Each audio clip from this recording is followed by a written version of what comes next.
जब तक देश में आपातकाल रहा, हरियाणा के कई बड़े नेता जेलों में रहे। खबरों पर नियंत्रण रखने के लिए कई प्रकाशकों की बिजली काट दी गई। सरकार के खिलाफ लिखने वाले समाचार पत्रों को सरकारी विज्ञापनों से वंचित कर दिया गया। इस तरह मीडिया पर अंकुश लगा दिया गया। ऐसे में केंद्र को चौधरी बंसीलाल की सख्त जरूरत थी। इसीलिए उन्हें केंद्रीय मंत्री बनाकर केंद्र में बुला लिया गया और हरियाणा के नए मुख्यमंत्री बने बनारसी दास गुप्ता, जो कि इससे पहले विधानसभा अध्यक्ष भी रह चुके थे और साथ ही बंसीलाल के काफी विश्वास पात्र भी थे। कहने को बनारसी दास गुप्ता राज्य के मुख्यमंत्री थे, लेकिन फैसले लेने का काम या तो खुद चौधरी बंसीलाल कर रहे थे या उनके बेटे सुरेंद्र सिंह। बंसीलाल को केंद्र में बुला लिया तो बंसीलाल ने अपना मनपसंद व्यक्ति चीफ मिनिस्टर बनाना था। ये उनके डिस्ट्रिक्ट के थे और उनके साथ मंत्री थे। उन्होंने उठा करके इनका नाम प्रपोज कर दिया, चीफ मिनिस्टर बन गए। एक तरफ केंद्र सरकार पूरे जोर शोर से अपनी नीतियों को लागू करने की कोशिश कर रही थी, तो दूसरी तरफ देश में लोकतंत्र की आजादी की लड़ाई शुरू हो चुकी थी।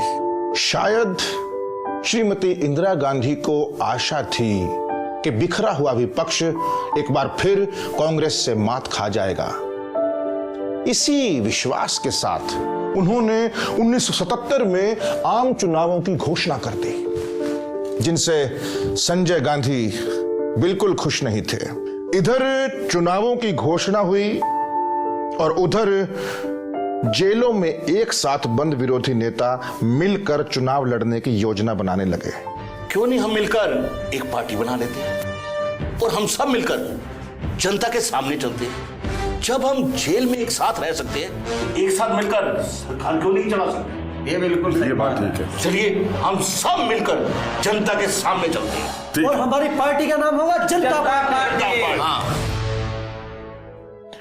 राष्ट्रीय स्तर पर यह गठबंधन हुआ तो हरियाणा में भी कई अलग अलग दल, अलग अलग विचारधाराओं के नेता पास आए। इनमें अहम थे जनसंघ के नेता डॉक्टर मंगल सेन और कांग्रेस से अलग हुए प्रोफेसर शेर सिंह, चौधरी देवीलाल, चौधरी चांदराम, पंडित भगवत दयाल शर्मा और चौधरी भजनलाल। सारे विरोधी जब एक हुए तो वही हुआ जिसका संजय गांधी को अंदेशा था।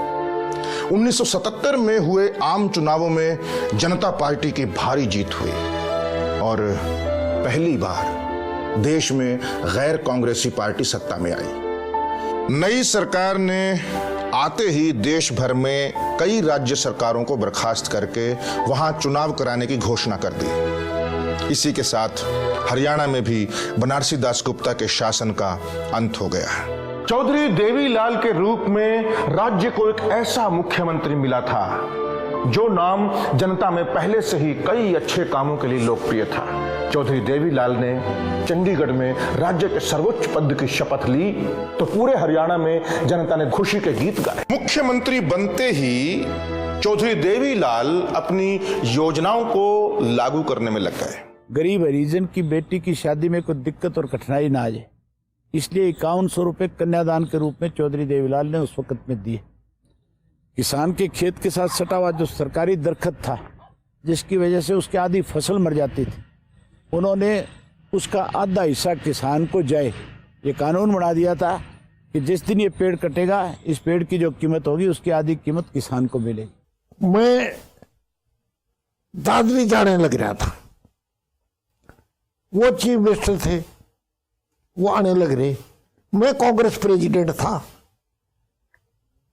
सड़क टूटी हुई थी, वहां जब सड़क टूटी हुई थी मेरी भी गाड़ी रुक गई, उनकी भी रुक गई।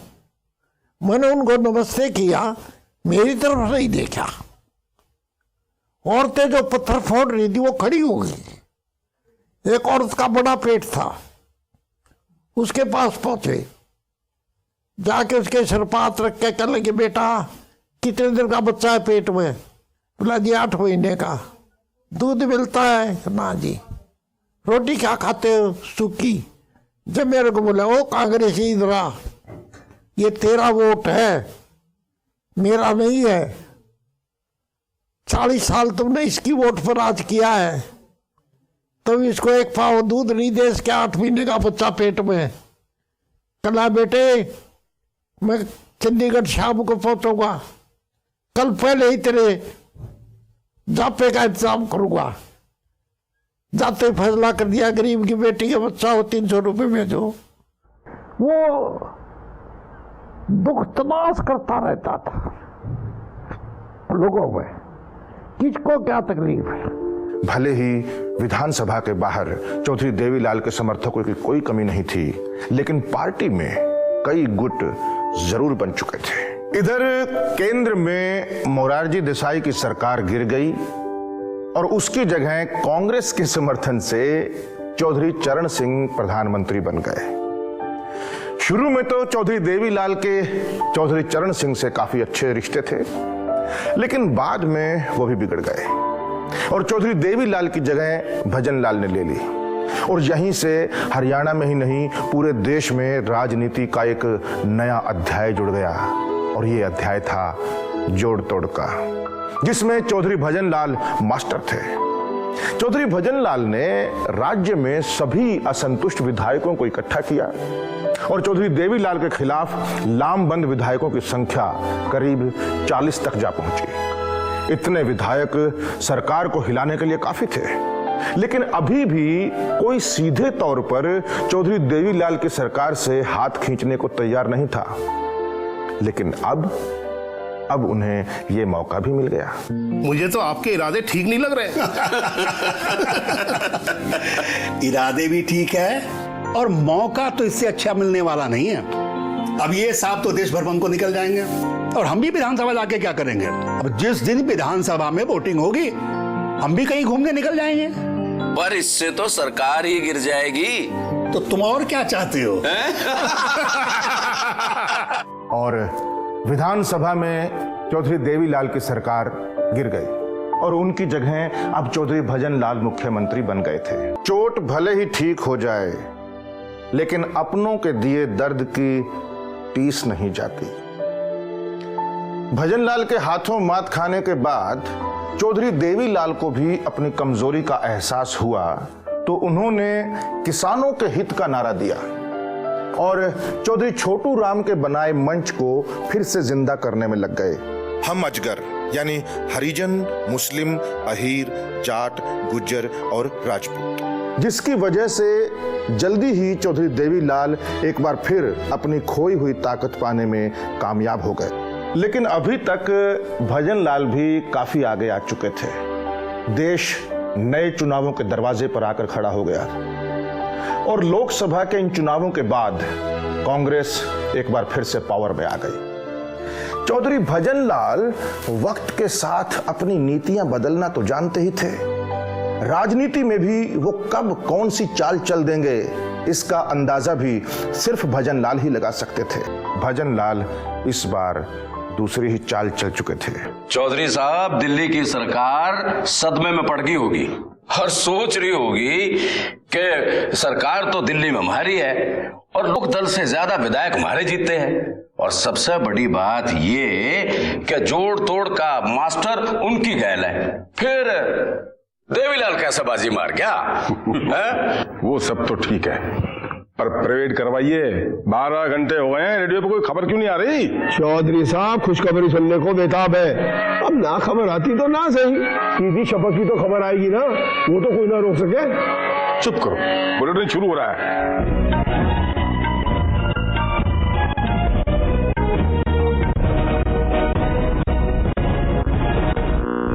ये आकाशवाणी है। अब आप रामानुज प्रसाद सिंह से समाचार सुनिए। आज के मुख्य समाचार। हरियाणा में राज्यपाल ने चौधरी भजन लाल को सरकार बनाने के लिए आमंत्रित किया है। प्रधानमंत्री श्रीमती इंदिरा गांधी ने सभी गुटनिरपेक्ष देशों की एकता पर जोर दिया है। और क्रिकेट में भारतीय टीम की एक और शानदार जीत। अब खबरें विस्तार से। हरियाणा में किसी भी पार्टी को स्पष्ट बहुमत न मिलने के बाद राज्यपाल जीडी तपसे ने सबसे बड़ी पार्टी के रूप में उभरी कांग्रेस को सरकार बनाने के लिए आमंत्रित किया है। हरियाणा में पिछले दिनों हुए विधानसभा चुनाव में 90 सीट वाली विधानसभा में कांग्रेस को जहां 34 सीटें मिली हैं, वहीं लोकदल को 31। कोई भी पार्टी वहां सरकार बनाने के लिए जादुई आंकड़े को नहीं छू पाई है, जिसकी वजह से कोई भी पार्टी सरकार बनाने का दावा नहीं पेश कर पाई है। संविधान विशेषज्ञों से राय करने के बाद राज्यपाल जीडी तपसे ने सबसे बड़ी पार्टी के रूप में कांग्रेस के नेता चौधरी भजन लाल को सरकार बनाने के लिए आमंत्रित किया है और अपना बहुमत साबित करने के लिए पूरे 1 महीने का समय। प्रधानमंत्री श्रीमती इंदिरा गांधी ने मैं पहले ही कह रहा था ना, ये भजन लाल कुछ ना कुछ चाल जरूर चलेगा। बहुत हो गया इसका खेल, अब इसका ये खेल हम चलने न देंगे। पर अब हम करेंगे क्या? उसने महीने भर में जोड़ तोड़ कर लेनी है, फिर अपनी सरकार बना लेनी है। हम तो जीत कभी हार गए। केंद्र सरकार ने एक बार फिर अपनी ताकत का गलत इस्तेमाल किया और अल्पमत की भजनलाल सरकार को बहुमत साबित करने के लिए पूरे 1 महीने का वक्त दे दिया। चौधरी भजनलाल के पास जोड़ तोड़ करने के लिए इतना वक्त काफी था। जैसे ही सभी विधायकों को खबर मिली कि भजनलाल सरकार बनाने जा रहे हैं, चौधरी देवीलाल के खेमे में हलचल मच गई। कई विधायक भजनलाल की सरकार में विधायक बनने के लिए वहां से खिसकने की तिगड़म भिड़ाने लग गए। फिर खबर आई कि कुछ विधायक रात में पाइप से उतरकर वहां से खिसक भी गए हैं, जिसके बाद चौधरी भजनलाल अपनी सरकार बनाने में कामयाब हो गए। उन्होंने अपनी सरकार बना तो ली, लेकिन राज्य में बढ़ती अव्यवस्था, राजीव लोंगोवाल समझौते में हरियाणा के हितों को पूरी तरह अनदेखी करने के आरोपों और चौधरी देवीलाल के छेड़े न्याय युद्ध आंदोलन से चौधरी भजनलाल की सरकार को इस कदर नुकसान पहुंचा कि केंद्र ने 1986 में उन्हें हटाकर चौधरी बंसीलाल को राज्य का मुख्यमंत्री बना दिया। लेकिन कांग्रेस यहां सरकार को तब भी नहीं बचा पाई। 1987 के चुनावों में कांग्रेस की बुरी तरह हार हुई। चौधरी देवीलाल तो अपना वही काम करते रहे जो पीछे छोड़ गए थे। जब सन 1987 में दोबारा चीफ मिनिस्टर बने, उस वक्त चौधरी देवीलाल ने बुढ़ापा पेंशन की शुरुआत करी, जो आज पूरे देश में लागू है। अभी तक चौधरी देवीलाल की पहचान सिर्फ हरियाणा के नेता की ही नहीं, पूरे देश में किसान नेता की बन चुकी थी, जो एक मजबूत नेता ही नहीं थे, बल्कि उन्हें कांग्रेस विरोध का काफी अनुभव भी था। और उनका यही अनुभव अब पूरे देश में कांग्रेस का तख्ता पलटने जा रहा था। मुलायम सिंह यादव, लालू प्रसाद यादव, शरद यादव, जॉर्ज फर्नांडीज, चौधरी देवीलाल, चंद्रशेखर और विश्वनाथ प्रताप सिंह जैसे कई बड़े नेता एक मंच पर इकट्ठे हुए और सभी ने अब एक पार्टी, एक निशान और एक झंडे तले चुनाव लड़ा।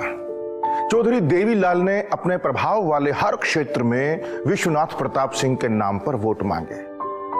चौधरी देवीलाल ने भी लोकसभा का चुनाव लड़ा और भाजपा और वामपंथी के समर्थन से देश में जनता दल को सरकार बनाने का मौका मिल गया। विश्वनाथ प्रताप सिंह देश के नए प्रधानमंत्री बन गए और चौधरी देवीलाल देश के उप प्रधानमंत्री चुन लिए गए। जब चौधरी देवीलाल ने राष्ट्रीय राजनीति में जाने के बाद मुख्यमंत्री के साथ महम की सीट खाली की, तो उन्होंने दोनों जगह ओम प्रकाश चौटाला के नाम कर दी। ओम प्रकाश चौटाला पिता के आशीर्वाद से मुख्यमंत्री तो बन गए, लेकिन अभी उनके लिए महम से चुनाव जीतना बाकी था। लेकिन ऐन मौके पर चौधरी देवीलाल के पुराने साथी आनंद सिंह दांगी ने उनका विरोध कर दिया और ओम प्रकाश चौटाला के सामने खड़े हो गए, जिसकी वजह से महम का मुकाबला काफी दिलचस्प हो गया। लेकिन ये उपचुनाव होते इससे पहले ही एक निर्दलीय उम्मीदवार अमीर सिंह की हत्या हो गई। ये हत्या किसने की या करवाई, भले ही इसकी सच्चाई कभी सामने नहीं आई, लेकिन विपक्ष जनता को यह विश्वास दिलाने में जरूर कामयाब हो गया कि इस हत्या में मुख्यमंत्री ओम प्रकाश चौटाला का ही हाथ है। हरियाणा में इससे एक राजनीतिक तूफान आ गया। विपक्ष ने ही नहीं, कई अपनों ने भी सरकार को घेरने की पूरी कोशिश की, लेकिन तब भी ओम प्रकाश चौटाला की कुर्सी पर इसका कोई खास असर नहीं पड़ा। हालांकि राष्ट्रीय राजनीति पर इन सब बातों का खूब असर पड़ा था। प्रधानमंत्री विश्वनाथ प्रताप सिंह इसके लिए ओम प्रकाश चौटाला को दोषी मान चुके थे और वो चौधरी देवीलाल पर उन्हें हटाने के लिए दबाव डालने लगे। विश्वनाथ प्रताप सिंह के दबाव के बाद ओम प्रकाश चौटाला ने अपने पद से इस्तीफा तो दे दिया, लेकिन अब जनता दल के दोनों बड़े नेताओं के रिश्ते पहले जैसे नहीं रहे और जैसे ही विश्वनाथ प्रताप सिंह की सरकार गिरी, चौधरी देवीलाल उससे पहले ही वैकल्पिक सरकार का बंदोबस्त कर चुके थे। 1989 से लेकर 1991 तक केंद्र में 2 सरकारें बनी और गिरी। पहले विश्वनाथ प्रताप सिंह की, फिर चंद्रशेखर सिंह की। इन 2 सालों में चौधरी देवीलाल 2 बार उप प्रधानमंत्री बने, जबकि हरियाणा में ओम प्रकाश चौटाला ने इतने ही दिनों में 3 बार मुख्यमंत्री का पदभार संभाला। केंद्र के दबाव में उन्हें इस्तीफा देना पड़ा तो उन्होंने एक बार बनारसी दास गुप्ता को तो दूसरी बार मास्टर हुकुम सिंह को कुर्सी पर बिठा दिया। फिर लोकसभा के साथ साथ विधानसभा के चुनाव हुए तो चुनाव के दौरान ही राजीव गांधी की हत्या हो गई। पूरे देश में फैली सहानुभूति लहर की वजह से केंद्र के साथ साथ हरियाणा में भी कांग्रेस सत्ता में वापस आ गई। चौधरी भजनलाल ने इस मौके का पूरा फायदा उठाया और कांग्रेस की सरकार बनती नजर आते ही विधायकों को अपनी तरफ खींचने में लग गए। वैसे भी ये समय चौधरी भजनलाल का था।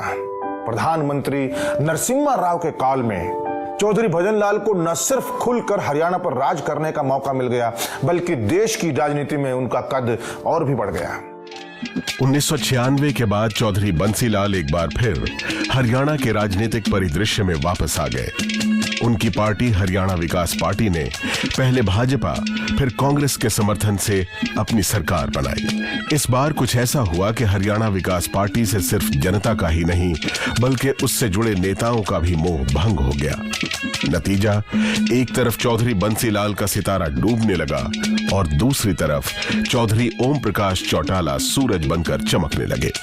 और ऐसे में सन 2000 में समय से पहले ही विधानसभा चुनाव ने दस्तक दे दी। सन 2000 में चौधरी ओम प्रकाश चौटाला ऐसे समय में हरियाणा के मुख्यमंत्री बने जब पिछली सरकार की गलत आर्थिक नीतियों की वजह से सरकारी खजाना बिल्कुल खाली हो चुका था। इसीलिए राज्य को वित्तीय घाटे से उबारने के लिए उन्हें कई कठोर एवं अलोकप्रिय कदम उठाने पड़े। वैट लगाने की वजह से बदनामी तो उनके को लगी, उनके खिलाफ प्रचार तो हुआ, पर प्रदेश को अगर कोई सबसे ज्यादा पैसा मिला तो वैट से मिला। चौधरी ओम प्रकाश चौटाला के इस कार्यकाल में हरियाणा का सर्वांगीण विकास हुआ। अफसरशाही और भ्रष्टाचार पर नकेल कसी गई। पता चल जाता है अगर ये काम ना हुआ, टाइम सिर ना हुआ और समयबद्ध ना हुआ तो चौटाला साहब माफ नहीं करेंगे। उनको अपनी चिंता कम रहती थी, उनको प्रदेश के लोगों की चिंता हमेशा ज्यादा रही।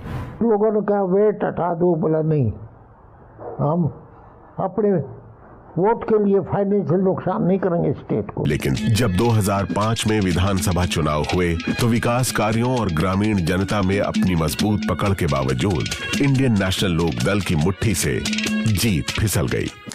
चौधरी ओम प्रकाश चौटाला की सरकार जाने की खास वजह प्रशासन से उनकी नाराजगी भी थी। चौधरी ओम प्रकाश चौटाला काफी सख्त प्रशासक रहे थे, लेकिन जब चौधरी भूपेंद्र सिंह हुड्डा आए तो उन्होंने अपना सारा कामकाज प्रशासन पर छोड़ दिया। सरकार को नुकसान तो इससे भी हुआ। सरकार का मुश्किलों से लड़ने का अपना एक तरीका होता है, उन्हें मैनेजमेंट की बात आसानी से समझ आती है, जबकि नेताओं को मजदूरों और किसानों की बात सुननी ही पड़ती है। यही वजह थी कि चौधरी भूपेंद्र सिंह के कुर्सी संभालते ही प्रशासन ने जो फैसले लिए उनमें से कई मजदूरों के हित में नहीं थे। पहले हीरो होंडा की हड़ताल हुई, जिससे प्रशासन पूरी कड़ाई से पेश आया। फिर करनाल में लिबर्टी में भी हड़ताल हुई तो उसे भी प्रशासन ने पूरी ताकत से दबा दिया। लेकिन जब मानेसर में मारुति की हड़ताल में भी प्रशासन ने वही फॉर्मूला अपनाया तो बात बहुत ज्यादा बिगड़ गई। काश हुड्डा सरकार और प्रशासन ने पहले ही होने वाली घटनाओं का एहसास कर लिया होता। बात उन दिनों की है जब सन 2011 में मारुति के मानेसर प्लांट में इसके करीब 2000 वर्कर हड़ताल पर चले गए। पिछली कामयाबियों पर सवार हुड्डा सरकार और प्रशासन ने इस बार भी मजदूरों की आवाज को दबाने की कोशिश की। मजदूरों के घरों की बिजली काट दी गई, कंपनी के सुरक्षा गार्डों द्वारा उन्हें परेशान किया गया, कंपनी की कैंटीन को बंद कर दिया गया, लोगों को इकट्ठे होने पर प्रतिबंध लगा दिया गया। सरकार का लेबर डिपार्टमेंट सिर्फ वही काम कर रहा था जो कंपनी का मैनेजमेंट चाहता था। खैर, चौधरी भूपेंद्र सिंह हुड्डा के कार्यकाल में न तो हादसों की कोई कमी थी और न ही स्कैंडल्स की। इन्हीं में एक बड़े स्कैंडल से नाम जुड़ा हरियाणा सरकार के गृह राज्य मंत्री गोपाल कांडा का। गोपाल कांडा पर आरोप है कि वो काफी समय से अपनी एक कर्मचारी गीतिका शर्मा का शारीरिक शोषण कर रहे थे। गीतिका ने जब उनके चंगुल से आजाद होने की कोशिश की तो उसे झूठे केस में फंसा दिया गया, जिसकी वजह से गीतिका को घुटने टेकने पड़े। लेकिन जब परेशानियां खत्म होने की बजाय बढ़ने लगी तो एक दिन गीतिका शर्मा ने आत्महत्या कर ली। अब ऐसा भी नहीं था कि सभी स्कैंडल्स और कंट्रोवर्सीज से हरियाणा के मुख्यमंत्री चौधरी भूपेंद्र सिंह हुड्डा का नाम नहीं जुड़ा था। उन पर भी हरियाणा के बिल्डर लॉबी के लिए काम करने के खूब आरोप लगे थे, लेकिन किसी भी आरोप की जांच नहीं हुई। यहां तक कि जब राज्य के एक आईएएस अधिकारी खेमका ने रॉबर्ट वाड्रा के एक लैंड डील पर उंगली उठाई और इस डील में हुए घोटाले के खिलाफ सीबीआई जांच कराने की सिफारिश की, तो चौधरी भूपेंद्र सिंह की सरकार ने खुलकर रॉबर्ट वाड्रा का साथ दिया और बजाय इस लैंड डील की सही जांच कराने के इस अधिकारी के खिलाफ ही सीबीआई जांच की सिफारिश कर दी।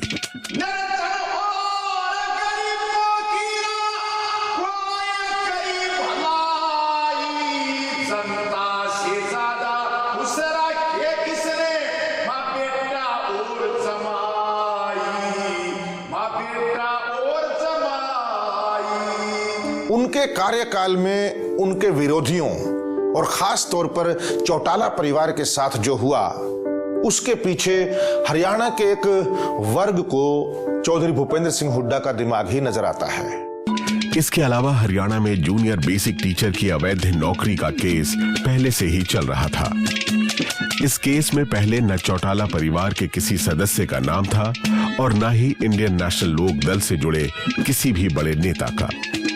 लेकिन जैसे ही दिल्ली में कांग्रेस सत्ता में आई, सीबीआई ने कोर्ट में नई चार्जशीट दाखिल कर दी, जिसमें इस बार आरोप में ओम प्रकाश चौटाला, अजय चौटाला, आईएनएलडी के अध्यक्ष शेर सिंह बरशानी और अधिकारी विद्याधर के नाम भी शामिल कर दिए गए।